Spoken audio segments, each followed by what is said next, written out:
पूर्व केंद्रीय कैबिनेट मंत्री और भाजपा के वरिष्ठ नेता मुख्तार अब्बास नकवी शनिवार को शिवरात्रि के अवसर पर रामपुर पहुंचे। यहां उन्होंने शिव मंदिर में जलाभिषेक किया और रंढौसा में आयोजित ऐतिहासिक किसान मेले का उद्घाटन किया। कार्यक्रम को संबोधित करते हुए नकवी ने राष्ट्रवाद, वंदे मातरम, समान नागरिक संहिता, यूसीसी और संवैधानिक मूल्यों पर विस्तार से अपने विचार रखे। उन्होंने कहा कि वंदे मातरम महज एक गीत नहीं बल्कि राष्ट्रवाद की आत्मा और मुल्क का गौरव है। उनके अनुसार वंदे मातरम का विरोध राष्ट्रवाद के प्रति बेईमानी है। उन्होंने कहा कि आजादी के समय मुस्लिम लीग द्वारा इसके विरोध में विभाजन का विष बोया था और समाज को ऐसी विभाजनकारी मानसिकता से सावधान रहने की जरूरत है। नकवी ने कहा कि जिस व्यक्ति के ईमान को स्वतंत्रता सेनानियों के शौर्य और राष्ट्रवाद के जुनून से भरे वंदे मातरम में खतरा महसूस हो, वह राष्ट्रवाद के प्रति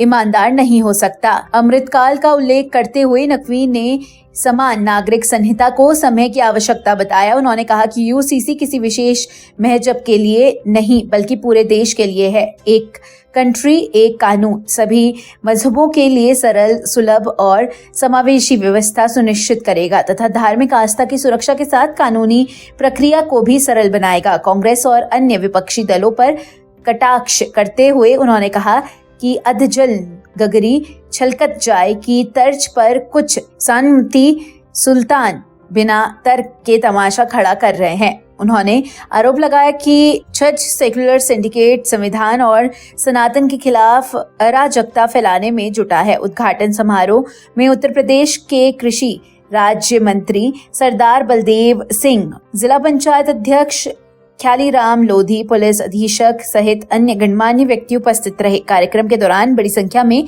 किसान और स्थानीय नागरिक मौजूद रहे। देखिए, रठौड़ा के इस ऐतिहासिक शिव मंदिर में जो हर वर्ष की बार की तरह इस बार भी जो मेला हो रहा है उसमें हमें आने का अवसर मिला है।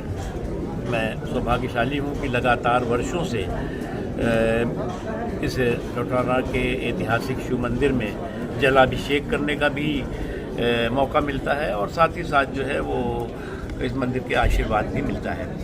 आज जो है वो दुनिया में अगर आप देखें तो भारत की जो धाक और धमक है उसका एक ही कारण है कि भारत में सनातन और सुशासन के संकल्प का अमृतकाल चल रहा है और भारत के में जो सुशासन और सनातन की शक्तिपीठ बनी है उसने जो है वो भारत, चाहे वो अंतर्राष्ट्रीय व्यवधान घमासान हो और चाहे अंदरूनी व्यवधान हो, उसको पछाड़ करके भारत को लोकतंत्र के ग्राउंड जीरो का ग्लोबल हीरो बनाया है।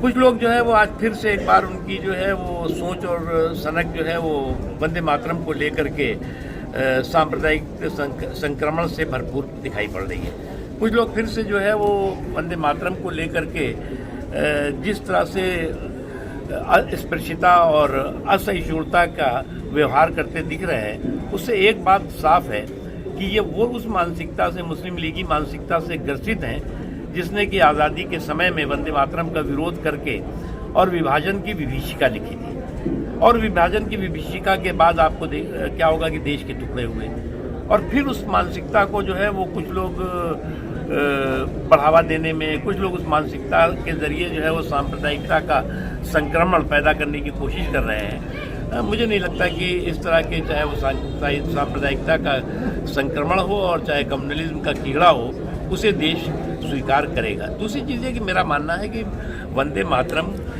मात्र गाने से कोई राष्ट्रवादी नहीं होता, लेकिन वंदे मातरम के प्रति जो असहिष्णुता है, अस्पृश्यता है और उस पर जो है वो सांप्रदायिक वार और प्रहार है, वो निश्चित तौर से किसी की भी राष्ट्रवादी जो सोच और राष्ट्रवादी जो सोच समझ है उस पर सवालिया निशान खड़ा करता है। मैं जो है वो